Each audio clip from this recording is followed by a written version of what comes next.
본 방송에서 제공하는 투자 정보는 투자 판단에 대한 조언입니다. 방송에서 제공하는 주식의 가치, 가격 상승 및 가격 하락에 대해서는 방송사에서 보장하지 않습니다.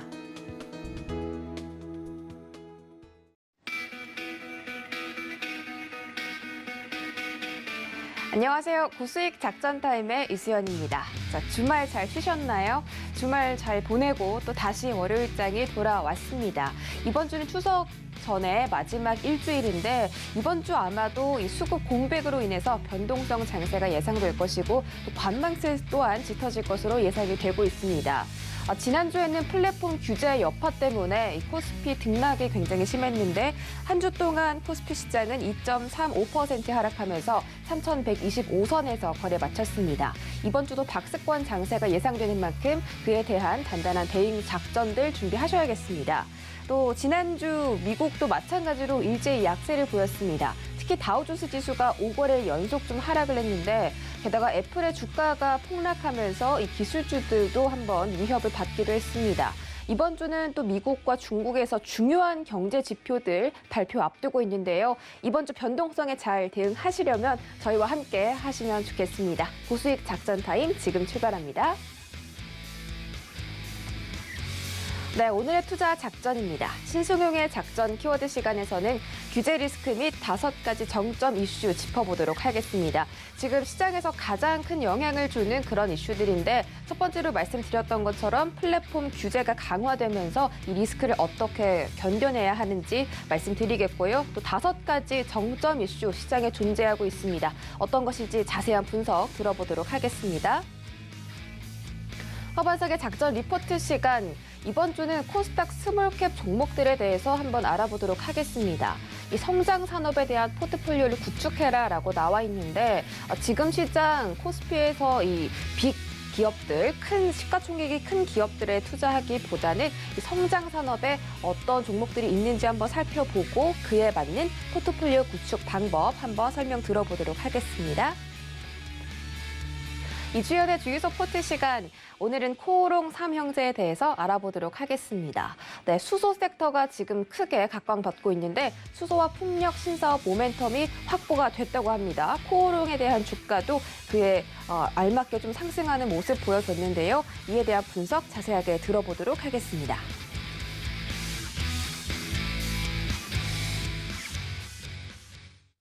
네, 첫 번째 시간 신승용의 작전 키워드 시간입니다. 브레인코리아 인베스트 신승용 대표와 함께합니다. 안녕하세요. 네, 안녕하십니까.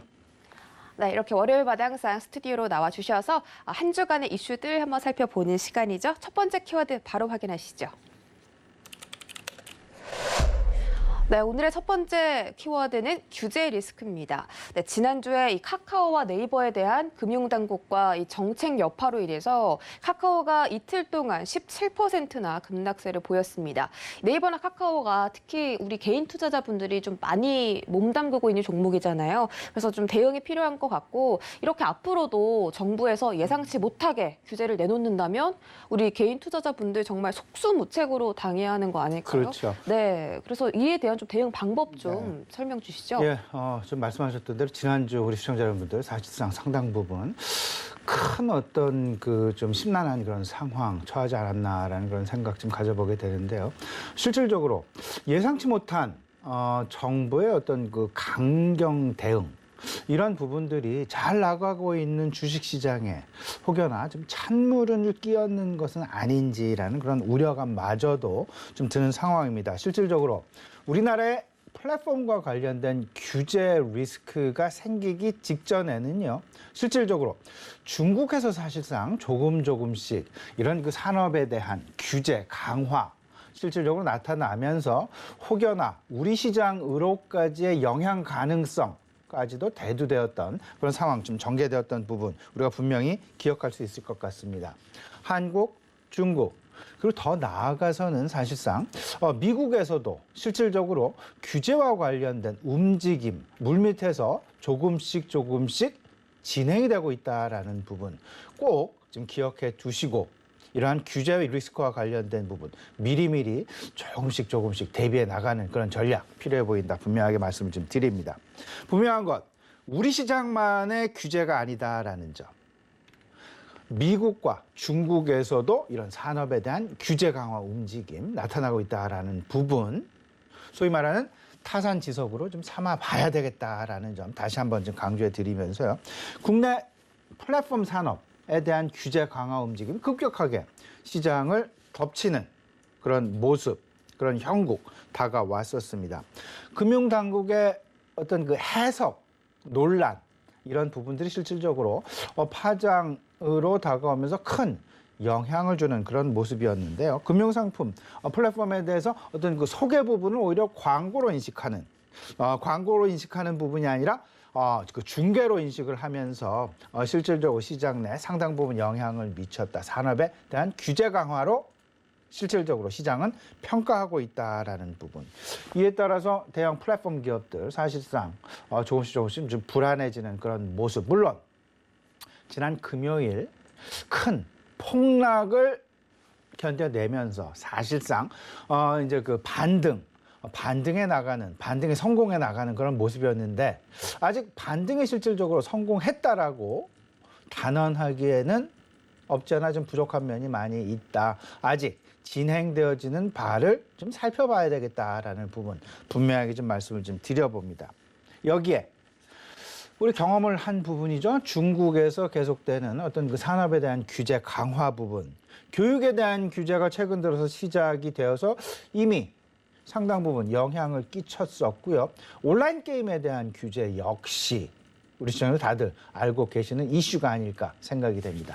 여기에 연예계, 연예인, 엔터테인먼트에 대한 규제까지, 그리고 지난 주말 명품 소비에 대한 규제 움직임까지 나타나는 그런 모습. 이렇게 된다라면 소비, 사실상 시장, 고용이라는 부분, 인플레라는 부분, 그리고 또 한 가지 축, 소비에 대한 기대감, 사실상 경제 회복을 만들어 나가는 매우 중요한 핵심 축이 되겠는데요.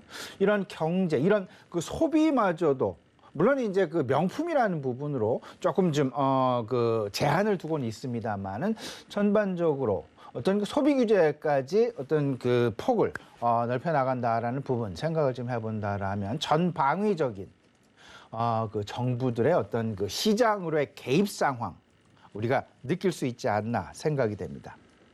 한 가지 더 분명하게 기억을 해야 될 부분은 미국도 잠재적인 규제 리스크를 떠안고 있다라는 부분. 다들 알고 계실 걸로 생각을 합니다. 지난 연말부터 사실상 진행이 되었던 그런 부분이었는데요. 빅테크들에 대한 독과점 규제, 독과점 반독점법이 사실상 지금 의회 물밑에서 계속해서 진행이 되고 있다라는 부분 꼭 생각을 해 두시면서 우리나라는 물론 중국 그리고 미국까지도 잠재적인 규제 리스크, 특히나 고성장 산업, 급성장을 하고 있는 그런 산업군들에 대해서 실질적으로 정부가 조금씩 입김을 불어넣는, 소위 말하는 그들의 영향력을 행사해 나가는 그런 과정 중에 하나로 좀 인식을 해봐도 되겠다. 정부가 경제 조절을 하는 방법에는 크게 4가지가 있습니다. 여기서 재정 정책이 있죠. 뭐 그 돈을 인프라 투자를 많이 한다든지 국채 발행을 많이 해서 정부가 투자를 많이 해 나가는 재정 정책이 있고요. 그리고 통화 정책, 흔히들 뭐 테이퍼링이랄지 금리를 조절하는 그런 통화 정책이 있습니다. 그리고 조세 정책이 하나가 있죠. 조세를 증세를 하느냐 감세를 하느냐, 특히나 법인세와 관련된 부분, 미국에서도 그렇고 우리나라도 마찬가지, 법인세를 증세를 하느냐 법인세를 감세를 하느냐. 지금 트럼프 행정부 이후 바이든 행정부가 들어서면서 사실상 법인세 증세안이 계속해서 지금 이슈화될 가능성 상당 부분 높을 수밖에 없다라는 점 생각을 해보셔야 될 것 같고, 마지막이 산업별 규제를 강화하느냐 완화하느냐에 따라서 그 산업에 대한 주가 모멘텀 생길 수도 있고 변동성이 급박하게 나타날 수도 있는 그런 상황으로 처해질 수밖에 없다라는 점. 근데 최근 잘 살펴보시게 되면요, 정부들이 쓸 수 있는 수단이 총 4가지가 있는데 재정정책, 통화정책, 조세정책은 여기까지는 사실상 일단 너무나 많이 지금 활용을 하고 사용을 해온 그런 상황이어서 그 운신의 폭이 사실상 상당 부분 이제는 제한적으로 들어가 있다. 다시 말씀을 드리면 어느 정도 한계에 봉착했다라는 그런 평가하지 않을 수 없을 것 같습니다. 따라서 재정정책을 더 추가로 강화한다든지 통화정책을 더 추가로 완화를 한다든지 이런 부분보다는 조금 좀 축소해 나가는, 풀려져 있는 돈을 좀 회수해 나가는 그런 쪽으로 시장의 어떤 투자 센티멘트가 상당 부분 변해져 있는 그런 상황이다라고 보셔야 될 것 같고, 그렇다면 정부가, 각국의 정부들이 앞으로 쓸 수 있는 유일한 경제 정책 중에 하나는 소위 말하는 산업별 규제를 완화시키느냐 강화시키느냐, 이쪽으로 봉착될 수밖에 없는데, 산업별 규제 강화냐 완화냐 다들 보시면 움직임, 업종별 움직임 보실 수 있습니다. 특히나 우리나라 같은 경우 부동산과 관련돼서 부동산 완화 공급 쪽, 그리고 부동산을 묶느냐 마느냐, 지금 공급 사이드를 늘리겠다라는 그런 의지 나오게 되면서 사실상 건설업종 주가 모멘텀 실질적으로 누렸던 것이 사실이 아닐까라는 그런 생각이 좀 많이 들고요. 온라인도 마찬가지가 되겠습니다. 온라인 기업들, 그러니까 소위 말하는 언택트 기업과 컨택트 기업 간 사이의 다른 부분. 여기에 더 나아가서 은행업종도 마찬가지가 되겠습니다. 이때까지 정부가 제안을 해왔었던 소위 말하는 경기가 힘들었을 때를 대비해서 배당을 사실상 창구지도를 통해서 상당 부분 못하게 막아왔었죠. 근데 그 부분이 이제 3분기부터 풀리게 되는 그런 그 배당에 대한 완화가 사실상 지금 나타났었습니다. 나타나고 있습니다. 이런 부분들이 이번 3분기 실적 시즌부터 실질적으로 시장 내 반영될 가능성이 높다라는 점, 대표적인 그런 부분들이 은행, 부동산, 온라인 기업 나타나지 않나라고 말씀을 좀 드릴 수 있을 것 같고요. 또 하나, 급격하게 성장하고 있는 그런 산업에 대해서 정부의 규제, 정부의 입김작용이 사실상 상당 부분 제한적이었기 때문에 이런 기회를 통해서 산업별 규제 강화를 통해서 그들의 입김을 강화시키는 그런 포석으로 사용할 수도 있다라는 점, 정부 주도권을 강화하기 위한 포석일 수 있다라는 부분. 또 하나, 산업에 대한 길들이기 의미까지 포함되어지는 그런 의미. 결국은 시장, 정부의 역할이 상당 부분 중요해지는 그런 소위 말하는 큰 정부의 시기가 진행이 되고 도래되어지는 그런 상황들 속에서 정부의 입김이 커질 수밖에 없는데, 급격히 성장하는 산업군 내에서는 정부의 입김이 사실상 이때까지 상당 부분 희석되어져 왔었다라는 부분 생각을 해본다라면, 그런 부분들을 근거해 봤을 때 중국도 그렇고요, 미국도 그렇고요, 우리나라도 그렇고요, 마찬가지로 정부의 어떤 그 주도권 강화, 그리고 산업에 대한 길들이기의 포석, 이런 부분들까지 다 내포하고 있는 그런 산업에 대한 규제 부분이 아닐까라는 생각입니다. 앞으로는 더 산업에 대한 규제 또는 산업에 대한 완화가 각 산업별로 조금은 더 활발하게 일어날 가능성이 높다라고 보셔야 될 것 같고, 여기에 정부가 소위 말하는 급성장 산업군에 대해서 이제 뭐 그 강화, 산업 독주를 경계하려는 그런 의미, 그런 포석, 여기에 더 나아가서 업종별 균형 성장을 끌어나가려는 그런 의도, 이런 부분도 좀 우리가 생각해 봐야 되지 않겠느냐. 그렇다면 급성장하는 산업 쪽에는 앞으로는 사실상 그 겉으로 보이기에는 되게 상당 부분 이제 밀어주는 그런 모습일 수 있겠지만, 한켠으로는 이를 규제하고 내 수중에 정부의 어떤 소위 말하는 레귤레이션이라는 그런 부분 속에 넣어두면서 통제하려는 그런 움직임 커질 수밖에 없다. 이렇게 된다라면 독주하고 있는 산업군 사실상 조금씩 모멘텀을 잃어갈 수밖에 없는, 모멘텀이 둔화되어질 수밖에 없는 그런 부분 꼭 생각을 해두시면서 오히려 이에 대한 반사작용으로 업종별 균형 성장에 대해서 우리가 생각을 해봐야 되겠다. 정부가 의도하는 바는 결국 업종별 균형 성장이 아니겠는가. 그렇다면 언택트와 컨택트, 너무나 빠르게 언택트 산업들이 성장해 나왔다.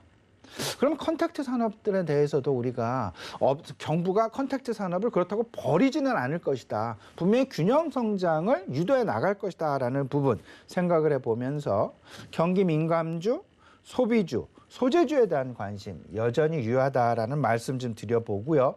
아울러서 조금은 더 관심을 가져야 될 부분은 정부가 실질적으로 잠재적인 어떤 그 규제 완화를 지속적으로 해 나아갈 만한 업종이 무엇인지 이 부분에서 생각을 해봐야 되는데, 결국은 건설업종 그리고 부동산과 관련된 부동산 리츠 업종도 우리가 좀 관심 있게 바라봐야 되지 않나라는 생각 가져보게 됩니다. 아울러서 배당 정책을 완화시켜주고 있는 은행업종에 대한 관심 이제는 서서히 가져봐야 될 때다라는 부분.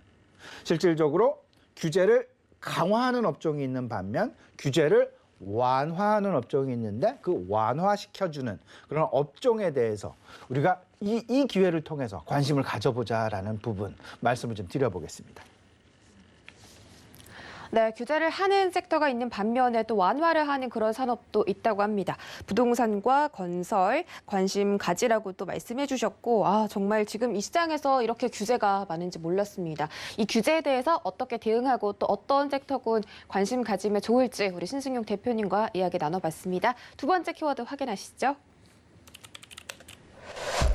네, 두 번째 키워드 5가지 정점 이슈입니다. 정점이란 건 피크아웃이죠. 고점을 지났다. 이제 좀 하락 추세로 전환되지 않을까 이런 걱정인데요. 이 반도체 피크아웃뿐만이 아니라 우리 시장에 있는 상승 모멘텀도 지금 정점을 지났다고 하고요. 5가지 정점이 어떤 것일까요? 예, 5가지 정점 한번 제가 좀 생각을 해봤었는데요. 지금 현재 뭐 경기 정점 방금 말씀하셨던 경기 정점이 있고, 그다음에 이제 그 산업별 실적 3분기 실적 시즌이 조만간 다가옵니다. 이번 추석 연휴가 지나가게 되면 이제 어닝 시즌 이제 조만간 10월 초에 다가오게 되겠죠. 그렇게 되면서 점차 추석 연휴가 지나게 되면 시장은 3분기 실적에 관심을 가질 수밖에 없게 될 것이고, 또 하나 코로나 정점 이슈도 있고요. 그다음에 인플레이션이 정점을 이루었느냐 못 이루었느냐의 정점 이슈, 그리고 아울러서 고용과 관련된 정점 이슈도 존재한다.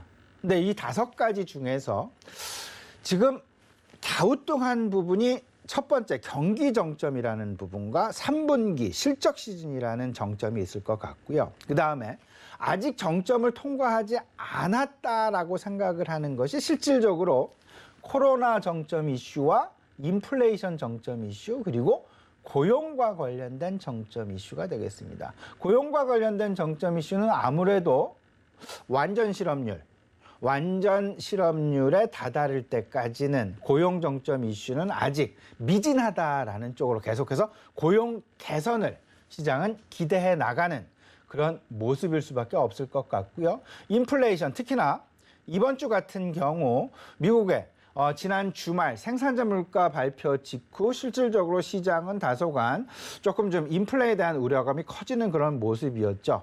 이번 주 미국의 소비자 물가 지수 발표를 앞두고 있는 그런 상황이 되겠습니다. 다음 주 있을 FOMC를 앞둔 상황에서 물가 관련 이슈가 얼마만큼 크게 대두해 나갈지 이번 주 시장에서의 최대 관전 포인트가 아닐까라는 그런 생각인데, 인플레이션이 과연 정점을 이루었느냐 못 이루었느냐, 이에 따라서 인플레이션이 아직 정점을 못 이루었다라는 그런 생각이다라면 아마도 테이퍼링 이슈는 조금씩 커질 수밖에, 우려감으로 확대될 수밖에 없다라는 부분 생각을 좀 해보셔야 될 것 같고요.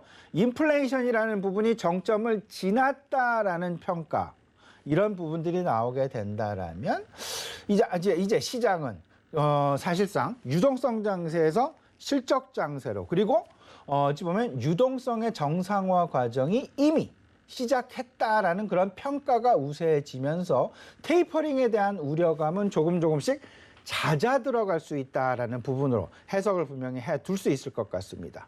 또 하나, 코로나19 관련된 정점 논란 부분. 실질적으로 신규 확진자 수가 지난주 미국에서는 정점을 통과했다라는 그런 기대가 크게 작용은 했지만 아직도 의문의 눈초리가 많이 남아 있으면서 전반적인 델타 변이의 확산 지속과 관련돼서 전반적인 경기 둔화 우려감이 작용하는 그런 모습으로 더블딥에 대한 우려감까지 확대되는 그런 모습이었다라는 부분 생각을 해보면서 이 5가지 이슈에 대해서 경기가 정점을 통과했을까 안 통과했을까, 코로나가 정점을 통과했을까 안 통과했을까, 그리고 인플레이션이 정점을 통과했을까 안 통과했을까, 이런 모든 부분을 정점이라는 부분, 이 정점이라는 부분은요, 앞서서 이소연 말씀해 주셨지만 모멘텀이 계속되느냐, 모멘텀이 둔화되어지냐를 판단할 수 있는 척도가 된다라는 부분에서 생각을 해봤을 때 이 정점이라는 이슈는 매우 중요한 이슈가 될 것 같습니다. 근데 우리가 또 하나 더 생각해야 될 부분은 정점을 통과했다 하더라도 이것이 바로 마이너스 성장으로 들어가는 것이 아니라 성장은 지속된다. 다만 성장하는 속도가 줄었을 뿐이다. 이런 쪽으로 생각을 해 두시면서 N자형 성장이 지속될 수 있겠느냐, 이 부분에 오히려 관심을 가져야 될 것이다. 따라서 정점을 통과했다 안 했다의 여부 매우 중요하겠습니다만은 지속 성장의 여부가 더 중요하게 작용을 할 수 있다. 정점 통과는 모멘텀의 둔화로 바로 이어질 수 있지만 지속 성장이라는 부분은 상승세, 상승 추세는 계속된다. 상승 추세가 계속되어진다라면 얼마든지 나의 포트폴리오의 재구성을 통해서 나의 수익률을 계속해서 확보해 나갈 수 있다라는 의미로 해석되어질 수 있을 것 같고, V반등 이후 골디락스라는 관점에서 모든 정점 이슈를 우리가 다시 한번 되새겨볼 수 있지 않겠느냐.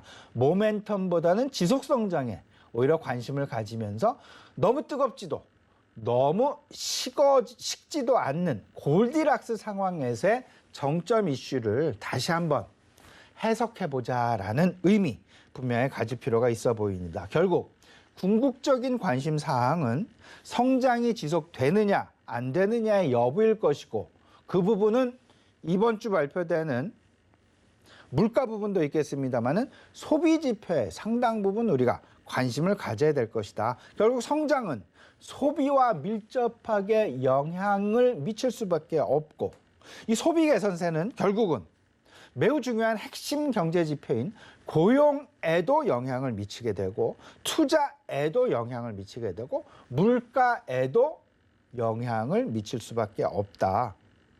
그렇게 된다라면 소비 개선과 밀접하게 영향을 미치는 부분, 여기에 바로 직접적으로 영향을 주고 있는 이번 가을 시즌 잘 보시면 신규 채용이 많이 늘어나는 업종군이 분명히 있습니다. 대표적으로 제가 지난주 말씀을 드렸던 유통업종이 아닐까라는 그런 생각 가져보게 되는데요.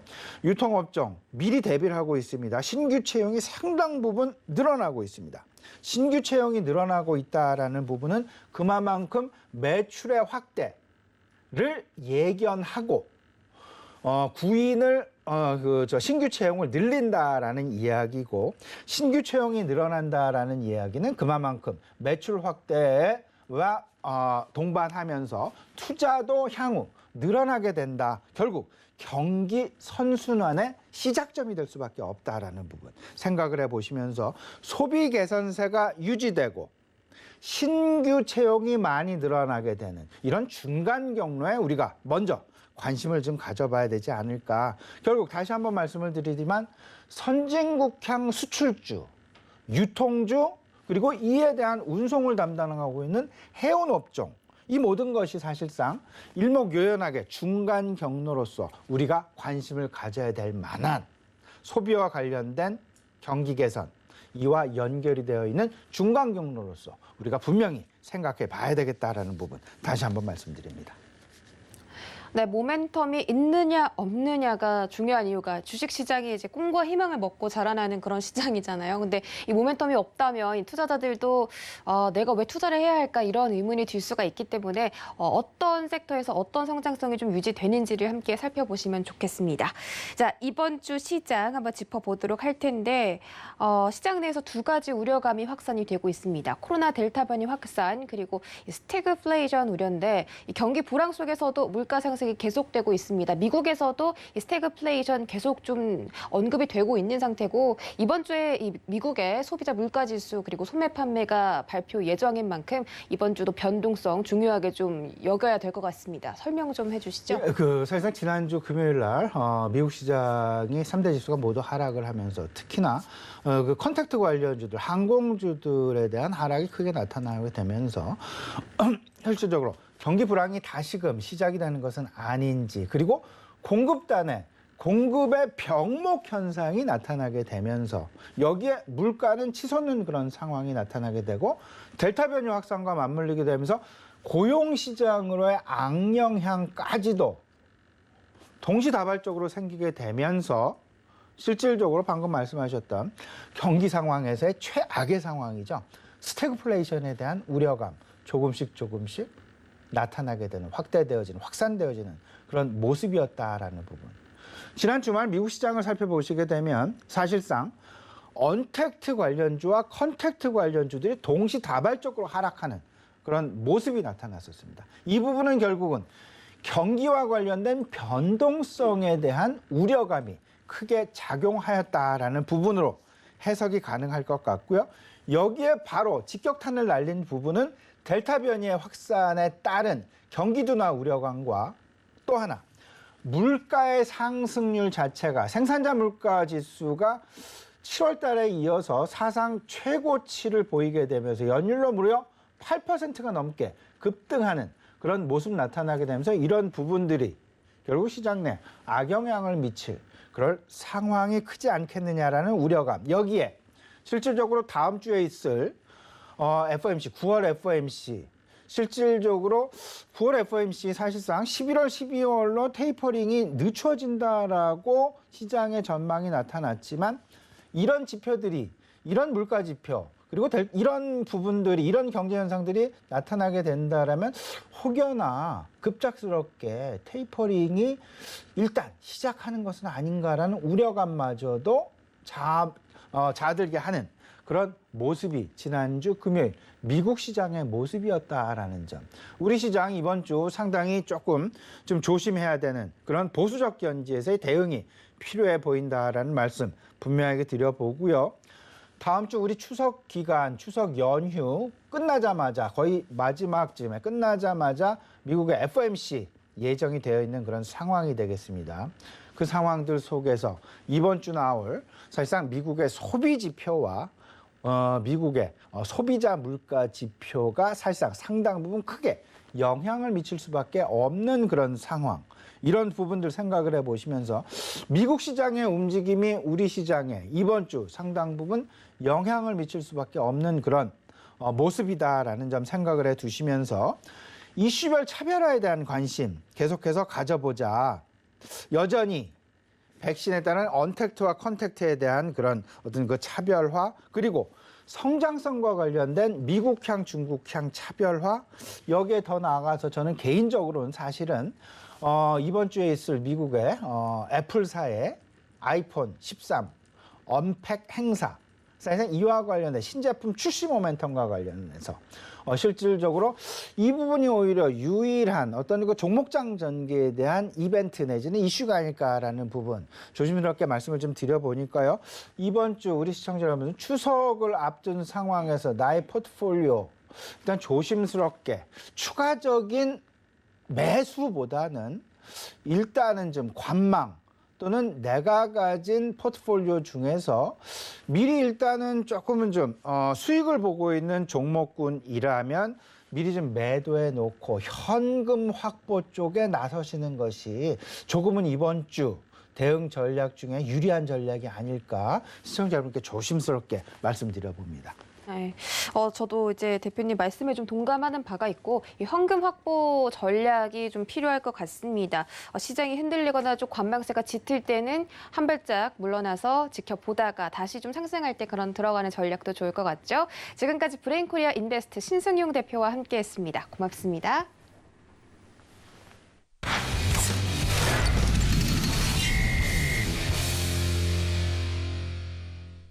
네, 이어지는 시간 허반석의 작전 리포트 시간입니다. 증권가 리포트 분석해보는 시간이죠. IR 분석의 신 허반석 전문위원과 함께합니다. 안녕하세요.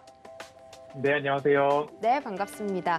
유튜브 채팅 댓글에 추석 전 첫 번째 월요일이라고 또 써주셨는데 이번 주는 추석 전 한 주인 만큼 좀 특별히 더 대응을 좀 잘 해봐야 할 것 같습니다. 어떤 업종일지 바로 확인해 볼게요. 네, 오늘의 업종 리포트 코스닥 스몰캡입니다. 성장산업 포트폴리오 구축이라고 말씀을 해주셨는데 코스닥에 상장되어 있는 스몰캡 종목들 중에 정말 이 기업은 괜찮다, 성장성이 짙다 하는 종목들이 정말 많습니다. 그런 종목들 이번 주 허반석 전문위원께 한번 들어보면서 우리 투자자분들께서 어떤 종목에 한번 관심 가지면 좋을지 알아보도록 하겠습니다. 네, 이번 주는 코스닥 스몰캡 리포트를 살펴보고자 합니다. 성장 산업 포트폴리오 구축이라는 제목을 좀 말씀을 드리려고 하고요. 그리고 리포트에서도 미래 신성장 산업으로 포트폴리오를 꾸려보자라는 이야기를 좀 전하려고 하는 것 같습니다. 올해 9월 8일자 키움증권에서 발간된 리포트를 중심으로 이야기를 좀 이어가 보도록 할 텐데요. 8월 시장 동향을 조금 더 살펴보도록 하겠습니다. 변동성 확대 속 개인 투자자들의 순매수세가 지속되고 있습니다. 하지만 외인과 기관들의 매도세는 조금 변동성을 불러오고 있고 오히려 지수를 좀 방어해주면 어떨까 하는 기관들에 대한 기대감이 오히려 매도로 이어지면서 개인 투자자들이 홀로 지수를 좀 방어하지 않았나라는 생각이 드는 모습이었습니다. 그리고 지수 상승 대비 중소형주의 수익률이 좀 부진했고 기관 투자자들 마찬가지로 대규모 매도를 지속하고 있는 모습입니다. 이러한 와중에 외인들이 이제 수급적으로 들락날락하는 모습들 속에서 변동성이 발생이 되었고 이 변동성 속에 지수는 박스권 움직임이 오고 있습니다.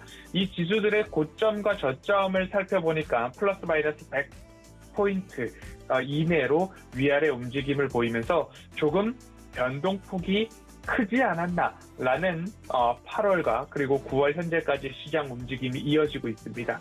코스닥 지수가 6월부터 3개월 연속 유가 시장 수익률을 크게 상회하고 있는 모습입니다.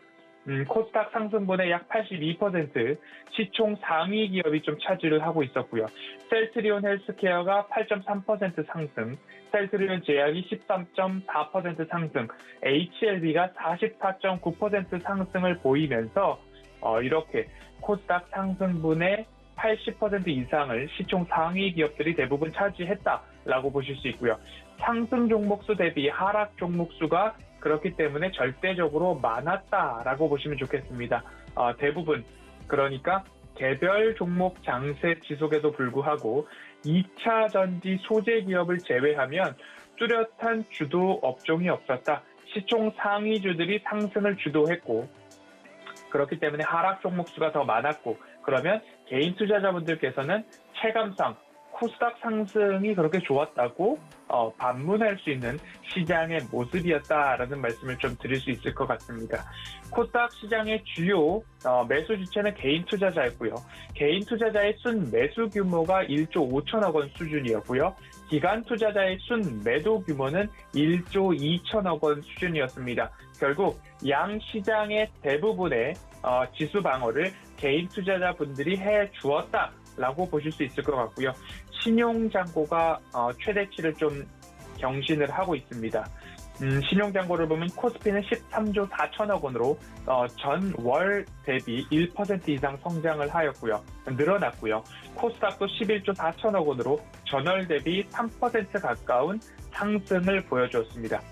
지수 급락 시 반대 매매에 여전히 주의가 필요하다라는 말씀을 드리고 싶습니다.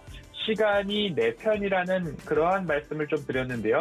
시간이 내 편이고 반대 매매나 증거금을 충당해야 되는 위험성이 없다면 차라리 추석 이후 상승할 기업들에 대해서 차곡차곡 저가 매수를 이어갈 수 있을 텐데 시간이 내 편이 아니고 반대 매매에 쫓기고 증거금을 충당해야 되고 라는 담보 비율을 유지해야 되고 이런 이야기들이 들려오고 내 계좌에도 알람이 울린다면 시간이 내 편이 아니기 때문에 지수 하락 시 시간에 쫓기면 결국 손실을 확정해야 되는 리스크가 생기게 되죠. 그러한 리스크 관리를 해야 하는 시기가 9월 시장이 아닌가라는 말씀을 드리면서 특히 추석을 앞두고 있는 현금화에 대한 욕구가 커지는 이번 주 이러한 변동성 관리가 굉장히 절실하고 필요하다라는 말씀을 좀 드리고 싶습니다. 9월 증시 일정, 9월 주요 증시 일정에 대해서 9월을 시작하면서부터 누누이 강조를 드렸는데요. 고용지표 발표 등 지금까지 많은 이벤트들을 해소해 왔고요. 지난주에 한국은 선물옵션 동시만기일이 있었죠. 앞으로 보면 14일 미국 소비자 물가지수 발표가 있고요. 17일 미국 선물옵션 동시만기일이 있습니다. 이렇게 되면 한국 추석 연휴까지 이어져서 진입하게 되고요. 22일까지 연휴가 지나고 나면 22일, 23일 미국의 FOMC 회의까지 열리게 됩니다.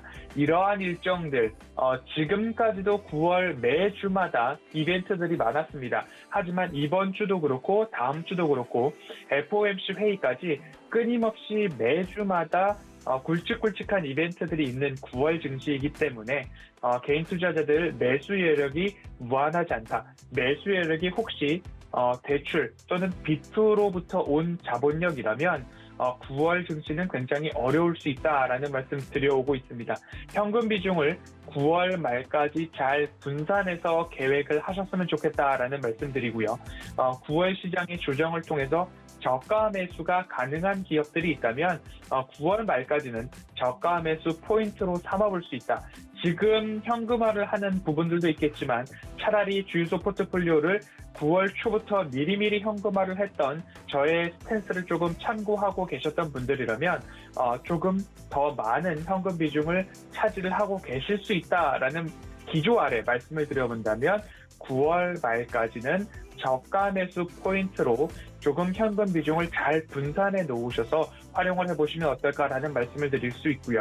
22일, 23일 FOMC 회의가 있기 때문에 그 변동성을 노리기 위해서라도 오히려 현금 비중을 9월 말까지 10% 정도는 가지고 가는 게 조금 더 안전한 투자가 아닐까라는 말씀을 좀 드리고 싶습니다. 그러면 어떤 섹터, 어떤 기업들의 저가 매수를 찾아야 될까? 위드 코로나 될 수 있고요. 2차 전지, 셀, 소재 부문 모두 다 말씀드릴 수 있겠습니다. 비메모리 반도체, 자율주행, 5G 장비 관련된 주, 디지털 헬스케어 이야기들을 리포트뿐만 아니라 저도 함께 말씀을 드릴 수 있고요. 실적이 또한 중요할 것 같습니다. 올해뿐만 아니라 내년, 후년도까지 매출액과 영업이익이 증가하는 기업들 꼭 보셨으면 좋겠고요. 허반석의 모멘텀 체크리스트 첫 번째죠. 차트상 저위험 구간 꼭 기억을 해보셨으면 좋겠습니다. 아무리 성장과 이익 모두 다 갖췄다 하더라도 누군가는 차익 실현, 매도를 고민하고 있는 자리에서 매수 대응은 조금 위험할 수 있다라는 말씀 드리고 싶고요. 9월 추석을 앞둔 이번 주에는 더더욱이 조심하셨으면 좋겠다라는 말씀을 드리면서 국내 시장이 반도체 셀링 보고서를 인해서 삼성전자, SK하이닉스 조정을 받았습니다. 그리고 나서 LG화학 화재 건으로 인해서 2차 전지 섹터 조정을 받았습니다. 여기에 네이버와 카카오 기준으로 플랫폼 규제 이슈가 나오면서 또 한 번 빅테크의 조정을 맞았던 우리 증시입니다. 조정의 현실을 목도한 최근 가장 조금 위험하고 조금 조정이 더 나올까 하는 그러한 시장의 분위기입니다. 고점에서 지수 고점과 종목 고점에서는 악재에 조금 더 민감하게 반응하는 시장 모습이기 때문에 9월 앞으로의 시장도 조금씩 조심하셨으면 좋겠다라는 말씀을 좀 드리고 싶고요. 디지털 헬스케어 그리고 피부 미용 쪽에서는 리포트에서는 파마리서치, 루트로닉, 뷰노, 딥노이드, 라이프 시멘틱스 등을 말씀을 해주고 있고요. 이야기해주고 있고요. 폴더블 폰 쪽에서도 이야기를 좀 해주고 있습니다. 이미 시세가 많이 나왔죠. 파인테크닉스, KH바텍, BH, 태경 하이테크, 애플의 신제품 출시 자율주행까지도 이야기가 나오면서 옵트론텍, MC넥스, 아모텍 이야기 나오고 있습니다. 그리고 미국에서의 인프라 투자와 관련해서 에이스테크, 엠노 관련된 이야기 나오고 있고요. 앞서서도 말씀을 드렸듯이 위드 코로나 전환 시에는 음식료 유통업종, 대선 및 정책 관련주로는 건설업종, 그리고 하반기 한 차례 추가 금리 인상이 나오고 있기 때문에 금융주 좀 살펴보시면 어떨까라는 말씀 드리겠습니다. 이번 주 코스닥 스몰캡 기업들 중에 앞서서 말씀드렸던 여러 가지 섹터들이 좀 있는데요. 그 부분들 중에서 저가 매수가 가능한 기업들이 어디가 있을까 한 번 더 이번 주 작전 리포트 시간을 통해서 살펴보도록 하겠습니다. 네, 여러 가지 섹터군들 짚어주셨습니다. 이번 주부터 한번 저가 매수를 해볼 수 있는 그런 스몰캡 종목들 한번 알아본다고 하셨고요. 이 종목들 궁금하시다면 한 주 동안 허반석의 작전 리포트 시간에 함께해 주시기 바라겠습니다. 문자샵 0082번으로 허반석이라고 전송해 주시면 이런 이야기들 방송 외에서도 나눠보실 수가 있으니까요. 많은 참여 부탁드릴게요. 네, 위원님 고맙습니다. 감사합니다. 네, 이어진 시간 이주현의 주유소 포트 시간으로 바로 넘어가 보도록 할게요. 저녁 8시 방송되는 주유소 시간에서 이주현 전문위원이 구성하신 포트 종목들 개장 전에 리뷰해보는 시간이고요. 이주현 전문위원 바로 만나보겠습니다. 안녕하세요. 네, 안녕하세요. 네, 반갑습니다. 운영 원칙 먼저 확인하고 갈게요. 이주연의 주유소 포트 운용 원칙입니다. 바닥난 포트폴리오를 접수한 뒤에 기존 종목들을 손절하고 전문가 추천주로 포트를 운용하게 됩니다. 전문가당 한 종목 추천을 원칙으로 하고 있고요. 최고 수익률 산정 기준은 종가로 하고 있습니다. 다음 장 보시죠. 네, 이번 장 모든 종목들이 목표 가격과 수익률에 도달했습니다. 동신건설과 삼익 THK가 14% 챙겨가면서 목표 가격에 도달했고 CJ ENM 마찬가지로 26.67% 챙겨갔습니다. 서암기계공업 15% 그리고 YJM 게임즈 16.96% 챙겨가면서 목표 수익률 챙겨갔고요. 다음 장 보시죠. 네, 이번 장에서는 태경 BK가 32.8%라는 큰 수익률 가져가면서 목표 수익률에 도달했습니다. 자, 나머지 종목들은 혼조세고요. 현대코퍼레이션이 두 자릿대 손실률 아직까지 좀 기록을 하는 모습이고 광주 신세계가 대신에 딱 복구를 해주고 있죠. 플러스 11%대입니다. 알렉과 한라홀딩스도 약수익권에 들어와 있습니다. 다음 장 보시죠. 네, 이번 장에서는 종목들이 꽉 차 있네요. 대웅제약과 CJ ENM 그리고 삼강 M&T까지는 손실 보고 있지만 디스플레이텍이 지금 이 손실들 좀 만회해 주려는 그런 움직임 11.98% 수익 챙겨가고 있습니다. 황금 ST도 1.4% 수익권 들어와 있네요. 네, 저희 주유소 포트 종목들 빠르게 살펴보고 돌아왔습니다. 자, 지난주에 코오롱 삼형제들의 주가 상승세가 대단했죠. 지금 이 세 종목 모두 차트가 좀 가파르게 상승 중인 것으로 확인이 되고 있습니다. 수소와 풍력 신사업에 대해서 관심이 집중되고 있고 또 우리나라의 15개 기업들이 이 수소 산업에 대해서 협의체 계약을 맺었다고 합니다. 이런 모멘텀이 좀 있다 보니까 수소와 풍력 그리고 신재생 에너지 섹터까지 집중을 받고 있습니다. 이 코오롱이 26% 급등으로 마감치였고요. 코오롱 인더도 2주 동안 30%, 코오롱 플라스틱은 최근에 상한가를 2번이나 터치를 했습니다. 이 주가 전망에 대해서 짚어주시죠.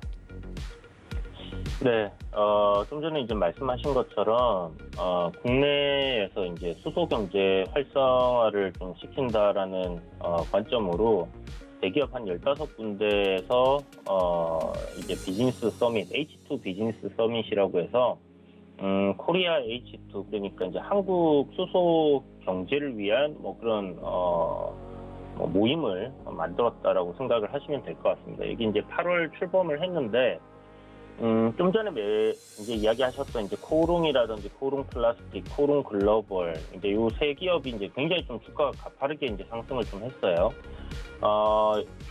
이제 수소뿐만이 아니라 사실 이제 기업에서 신사업 쪽으로 진출하는 부분이 신재생 에너지 관련 쪽으로 이제 좀 집중을 하고 있는 그런 상황입니다. 그래서 현재 수소 그리고 풍력까지 이렇게 이제 같이 사업을 진행을 하는 부분인데 이런 부분에서 좀 시장에 주목을 받고 있다라고 봐야 될 것 같고요.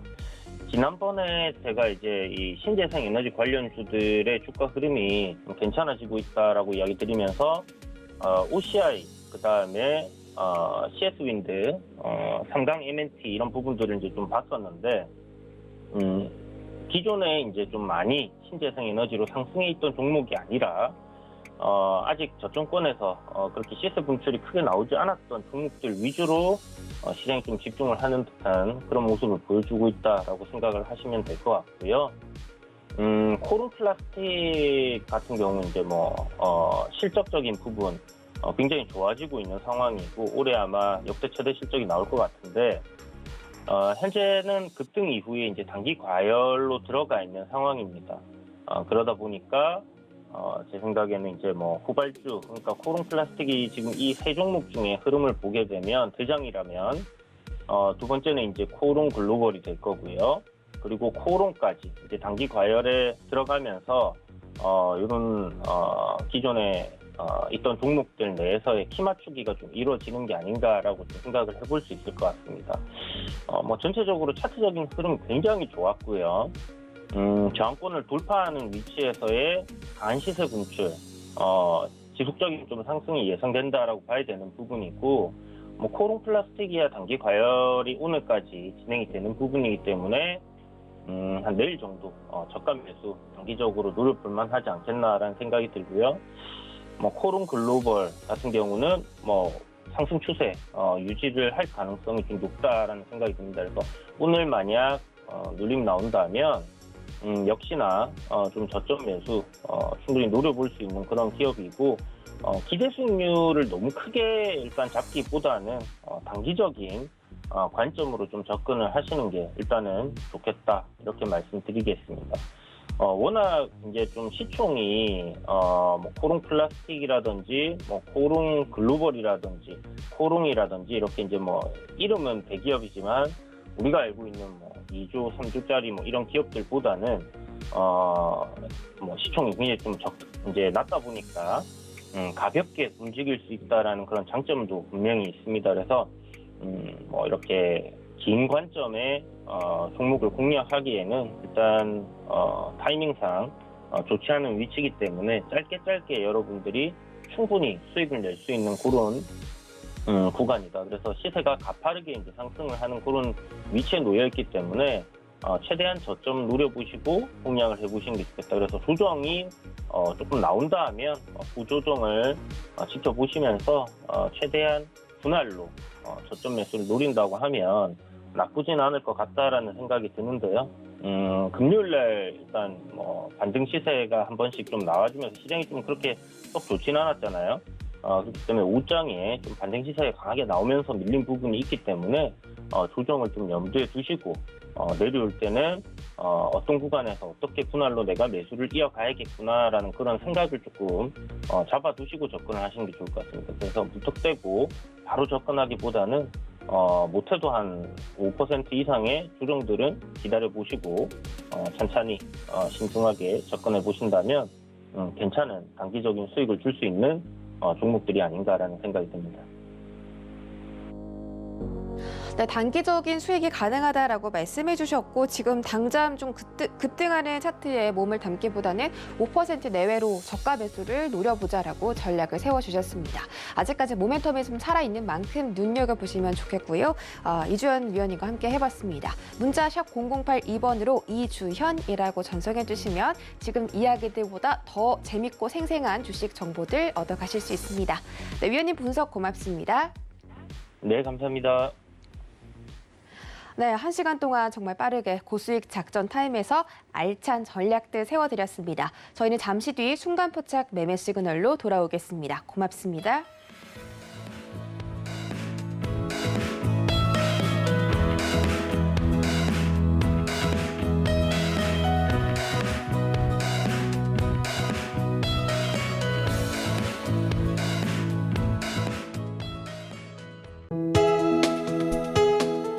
본 방송에서 제공하는 투자 정보는 투자 판단에 대한 조언입니다.